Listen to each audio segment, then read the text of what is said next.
The icon of the sport and future, ladies and gentlemen, please. Title. Because if Well, he is, and Pacquiao, a left-hand drop. Wow. Gladiator. 15 seconds, down goes the rubber, but he seems to be There, down it goes. Better than I thought.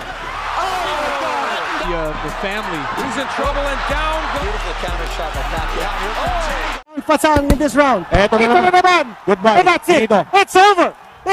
Kung ating matatandaan, halos 2 dekada na nga po ang nakakalipas, taong 2004, nang makaharap ni Manny Pacquiao ang nooy sinasabing berdugo ng mga Pilipinong boxer na sina Rit Pirang o mas kilala sa bansag na 3K battery. Isa nga po ito no sa mga literal na kinatatakutan at iniiwasang makatapat sa featherweight division noong mga panahon na yun. Sa katunayan, itinuturing ito noon na isa sa mga pinakamalaking banta sa mga champion ng featherweight. Kaya naman isa nga po ito sa mga naging malaking balakid sa mga Pilipinong boxer. Wala po itong patawad sa kanyang mga nakakalaban. Sa katunayan, sa kasagsagan ng kanyang karera ay 22 Pinoy ang kanyang nabiktima. At karamihan nga po dito ay tinapos niya sa loob lamang ng first round. Ganong katindi. Kaya marami ang nagsasabi na itong araw ang berdugo ng mga Pilipinong boxer. Kaya naman ang maikasang labang Manny Pacquiao kontra 3K battery noong 2004 ay dito na nabuhayan ng loob ang mga Pilipinong boxing fans. Dahil sa dami nga po ng tinalo nitong Pinoy, ay may gaganti na rin ni Pacquiao ang mga kababayan nating tinalo nito. Ang kanilang sagupan ay ginanap sa Home Depot Open Air Arena sa Taguig City.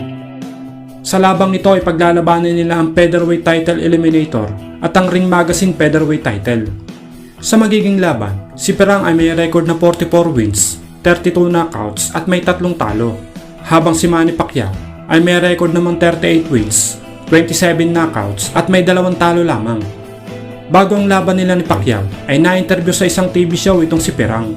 At nang matanong ito ng isa sa mga host kung ano ang plano nito sa laban, ay maring sinabi nito na wala akong balak paabutin sa desisyon ng aming laban. Gusto kong patulugin si Pacquiao sa harap mismo ng kanyang mga kababayan, katulad ng mga nilimpaso kong Pinoy. Kaya naman sama-sama nga po natin panoorin kung paanong tinuruan ng leksyon ni Manny Pacquiao ang sinasabing hard-hitting boxer ng bansang Thailand. Okay, let's go. Simulan natin sa round 1. Pati depensa ni Manny Pacquiao, nakikita natin na Kinito dito, nakatago. No? Hindi niya alam kung ano itong opponent niya na ito. Again, trying to connect and trying to measure itong si Pasong Pirang. Manny Pacquiao quickly connecting. Mukhang all business si Manny dito, ha? He has Shooting always off his been. right jab. At may binanggit sa atin si Manny Pacquiao. Just And look- before this fight, sabi niya, hintayin nyo yung aking Yung kanan. That's something that they're trying to develop together with Coach Freddy Coach. Oh, Manny Pacquiao gets nailed with the right. Itong si Pasong Pirang, meron parang isinusuntok na pabigla, ano?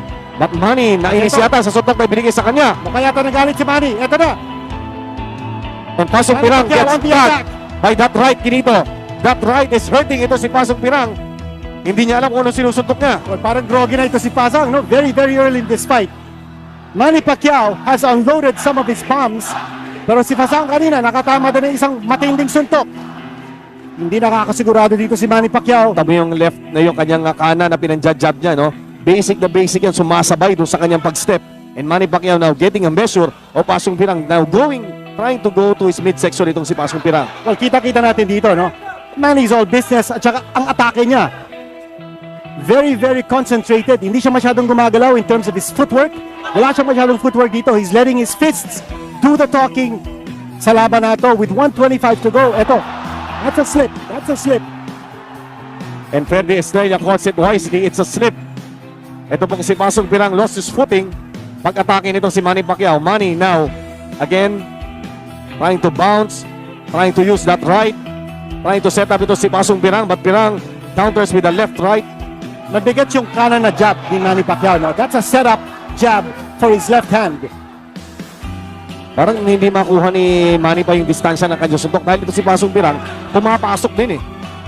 Well, matibay din ito si Pasang, no? And he knows how to bob and weave. So far, it's been a defensive fight for Pasang because Manny Pacquiao has been all over him. It's a swarming attack. Ito, again, a takedown. That's a slip. Dapat siguro, yes, baka kung sa iba yun, mawawarning nga si Manny dahil Oo. tinulak niya Dalawang pababa. beses na yun. Okay, here we go once more. Etong si Pasong Pirang, lucky to survive if he survives round Well, number Gino, 1. ang importante dito, hindi ma-frustrate si Manny, no? Even kung hindi niya makatumba si Fasang here in this first round, he's gotta keep his wits together. Ginito. Ito, Maagang tinutugbog niya. Si 30-second warning, mga kaibigan, sa first round natin. And Pasang, hindi niya alam kung saan siya. Malimit sumusuntok siya. Wala na si Manny doon sa pinagsusuntokan niya. A nice right hand. Sneaked in that time. And what a round. 41 years Round as a number fighter and as a trainer. Okay, ito na. Maganda rin ang depensa ni Pasang. Ha? A lot of those punches of Manny Pacquiao, especially yung right jab, landing on the gloves of Fasang. Ito si Fasang now also showing a jab. Tanda niyo, sinabi ni nitong si Pasang, si 3K Battery, na meron siyang nakitang weakness ni Manny Pacquiao na isisikreto niya. Whatever that is, yan po ang iniintay natin. And Manny Pacquiao, again, trying to connect, pero hindi pa natin nakikita yung landing ng solid punch from Manny Pacquiao dito po sa ating first and second round. Well, Chino, that's because maganda ang depensa ni Fasang. Although tinatamaan siya rito, hindi masyadong solid, no? Because he's got both his hands up. Oh, sandali, that's a knockdown. This is the Second round knockdown highlights. scored. Kami yung kanan tumama. Right hand, dito. yes. That was the right hand. Again, the right to And the forehead oh. dito. And that staggered and sent ito pong si Pasong Pirang. Pero combination niya, makikita niyo ulit, yung jab, which looks like more of a straight. And then, ayun, Tumama yung left. Yeah. That is a knockdown. Definitely knockdown yun. Tinamaan si Fasang. sa noong tinamaan kinito. Alam mo, sa volume of punches, it's a barrage. Barrage. At nayanig po dito sa tagig. Ito po si Pasong 3K Battery. The first knockdown scored by Manny Pacquiao. Another knockdown might Sino- be coming soon. Parang basuka ito si Manny Pacquiao, no? Both fists churning, all guns blazing para kay Manny Pacquiao. Yan po kanan na yan, inihahanda pa rin niya para kay Marquez. And now, he's trying to test drive that right hand which has connected again. And ito si Pasong Pirang, hindi na malaman kung saan pupunta. No answer. Fasang has no answer for Manny Pacquiao's aggressiveness. Saka hindi ba kagalaw, oh? Oo. Nahihilo siya, hindi niya malaman. Sa dami ng suntok. Sa dami ng suntok ni Manny Pacquiao. Yes. Maganda sana ang depensa niya, but he just is not able to fend off all those punches coming from Pacquiao. Grabing ginagawa ni Manny. Talagang tinatrabaho niya yung kanan niya. Kinito, look at that. Straight upper. Now trying to jab with that right. Leading with that right.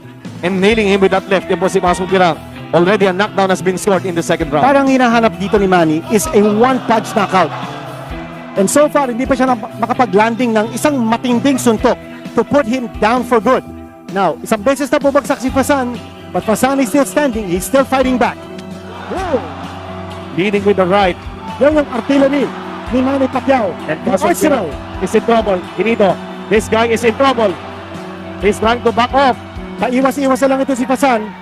Manny Pacquiao is mauling Fasang 3K Battery. Short of toying around with this guy. Going to the midsection. And going upstairs again. Si Manny Pacquiao mixing it up. He nails him with that right of his. Alam mo, He goes you to the body. Grabe ang variety, Kinito. You have to give it to Fasang, ha? He's very courageous. Ito, lumalaban pa, no? Sa dami ng mga suntok na tinanggap niya from Manny Pacquiao. Manny Pacquiao again working out that right of his. Trying with that right looping shot. They're trying to master yung right cross, Kinito. This is round number 2. Now, nakita din natin yung mga suntok ni Manny. Hindi lang sa mukha, kundi sa tagiliran din, no? The side of the body. 10-second warning. Fasang looks like he's going to survive this second round assault. Bumagsak siya in this round. And end of the second round. That is what he's been working at. Yung kanyang kanan. He wants to be a two-fisted fighter in preparation for Marquez, Morales, and Barrera. But first, He must hurdle. he's got to be able to take care of Fasang Pasong 3K Battery. Ito back dito sa ating bout. Round number 3. Manny Pacquiao trying to measure. Ito si Pasong Pirang with his right lead. Going up and down. Manny Pacquiao wins him with the left. Ito si Pasong Pirang got lead, Kinito. Well, he got rocked that time. Pero matibay Kinito. Nakikita ko. Nasasalo niya yung mga suntok. Now whether he's able to withstand the punishment. Oo, Chino, para pinasusuntok Ayun na niya naman. lang si Manny. But here is Fasang absorbing a lot of punishment. And Manny Pacquiao getting a good workout dito sa first 2 rounds. Oh, talaga. At sabi ni Manny, alika, suntukin mo ako. Para makatikim din ako, sabi niya. Saka kanina kagulat-gulat, Kinito, nakita ko si Manny na doon sa pre-fight tradition, yung tradition ng pre-fight, no? Nakangiti. Nakatawa si Manny Pacquiao. Very loose siya. He was Yes. very loose before this fight. Very, very confident. At ito, tinatamaan na naman ng kanan ni Manny Pacquiao. Very slippery din ito si Fasang. Magalaw. Yung pinapractice niya, no? Right straight, tingnan mo. Titignan natin maigi, no? Yung left or rather that right hand that they're trying to work at. Ito pong corner ni Manny Pacquiao led by of course Coach Freddy Rhodes. Pasundot-sundot lang Pero si parang Pasan. straight na siya, no? Kasi gusto nila, maturuan ito si Manny Pacquiao ng parang style ni Larry Holmes na yung na jab, parang straight na halos. Exactly. Yan parang nakikita natin. No? Yung jab ni Manny Pacquiao na kanan, parang pa-knockout na din yun eh. It has a lot of power. Hindi lang pag-setup, no? Although it could also be a setup for his left hand or yung combination right, left, right. Ito, bumabalik si Pasang. Again, yung sinabi ko kanina, no? Manny should not be frustrated na hindi pa niya napapatulog itong kalaban niya, no? Grabe. Malayo pa to. It's a 12-rounder. Pero matibay itong Fasan. He has been able to take a lot of those punches. He went down once in round number 2. Trying that right upper ngayon. But Manny gets tagged with that left by Masong Pirang. Both fighters again fighting out of the southpaw stance. No, ayun, tumama. Si Manny Pacquiao with that left knee. Overhead left. Well, one thing we have to also watch is baka naman masunog ito si Manny, no, sa dami ng mga suntok na binibitawan niya sa laban na ito. He's got to pace himself. Scheduled for 12 ito. Matibay ang kanyang kalaban. Pero sinabi kanina Kinito, narinig natin, sabi ni Coach Freddy Rhodes, if we have to go 12, then so be it. Ano? Oo. Yan ang sinasabi nila sa kondisyon ni si Manny dahil maraming nagdududa sa kondisyon itong si Manny Pacquiao. But Coach Freddy Rhodes said, I guarantee you, if we have to go 12, we will go 12. Meron lang kung konting, nako, ito na, under 5 seconds at hilong-hilo si Pasong Pirang. Yes, he's groggy. He got staggered. Again, he will be lucky. Hindi ko pa nakikita yung sustained attack ni Manny Pacquiao sa katawan. It's been all head so far. At wala pa tayong nakikitang assault by Manny Pacquiao sa katawan ni Fasa 3K battery. Sa kapansin mo yung kaliwa niya, bihira niyang binibitawan. Pag napadikit lang siya, but it's all been the right doing the work. Sabi kasi ni Manny Pacquiao. He went down. Yes, tama yun. Walang fighter to be saved after the bell and another number 4. Nakita natin yung Chino, no? Yung right hand ni Manny turned the legs ni Fasan robbery. Towards the end of that round, bumagsak siya. And I thought that was a legitimate knockdown. It was. Kaya nga magaling ang basa ni Freddy Estrella na ito ay isang knockdown at the end of the round at the bell ito. Again, no fighter can be saved after the bell. And Pirang, ito na, alam na ni Manny kung anong gusto niya. Manny has gotten his range but he gets nailed with the left. Manny comes back with that looping right. Alam mo, very loose na din ang defense ni Manny at this point, ha? Kung meron pang ibubuga ito si Fasan, dapat ipakita niya ngayon because here's an opportunity for him. Manny's fighting very loose, very confident. Napabagsak na niya na 2 beses ang kanyang kalaban. Meron nagsasabi, baka naman si Manny kargahin itong si Pasong Pirang. Again, hindi po uso yan, ano? Ayaw natin i-risk yan. And Manny Pacquiao now, ang sabi nga ng mga kano dito, Oh, yes!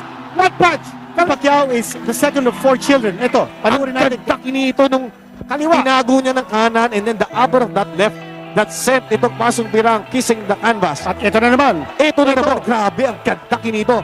Nakatago Parang sa kanan. uppercut na cross na hindi mo maintindihan but it was a left hand that brought Fasan down. 2 beses siyang bumalik. The left hand. Left hand. That left upper kinito. Parang upper yun. It's an upper left Woo! hand. That nailed. This is the 3rd knockdown scored in this bout by Manny Pacquiao against Pasong Pirang. At sabi ni Fasan, okay, lalaban pa ako. 1 punch brought down Fasan in this round. Ito na Ito na naman. Goodbye. And that's it. Kinito. Panurin ulit natin. One of the knockdowns scored here by Manny Pacquiao. Tingnan mo, pepekain niya ng kanan. Ito yung kanan. Tapos ito na, pag nakita niya magtatago sa kanan, uli, ayan, napipiki ng kanan. And look at that left. Ang ganda ng timing kinito. At nakita mo, no? Yung 2 paa, umangat. Umangat yung 2 paa from the canvas. Bihira natin nakikita yan. Mamaya babalikan natin yung angle just to show Grabe you yun. how excellent that form of Manny Pacquiao was when he delivered that. Ang ganda At saka nun. yung power. Yung power. Umangat yung 2 paa from the canvas. And you rarely see that in a boxing fight. Not unless you see a Mike Tyson inside the ring. Mamaya ho. Over. Manny Pacquiao, sensational knockout. Win-workout lang yung kanan. Grabe. Yung kaliwa. Pumunta pa rin siya sa kaliwa niya. Anong At kailangan hindi niya? malaman ni Pasa kung nasaan siya. Hindi niya malaman. At hindi niya nakita kung saan ang galing yung suntok ni Manny Pacquiao. What a sensational knockout victory. And listen to that crowd kinito. Manny Pacquiao, 4 rounds. Knockout victory. At ito na, ang statement ni Manny Pacquiao. Juan Manuel Marquez, maghanda ka na! Ayan ang mami ni Manny. Yes. Dito. Ang mami niya si Si Jonisha. Aling Junisa, we rarely see her. Nandirito. Ito ang rare appearance ni Yes. ang yanig sa tagig, naging banig sa tagig.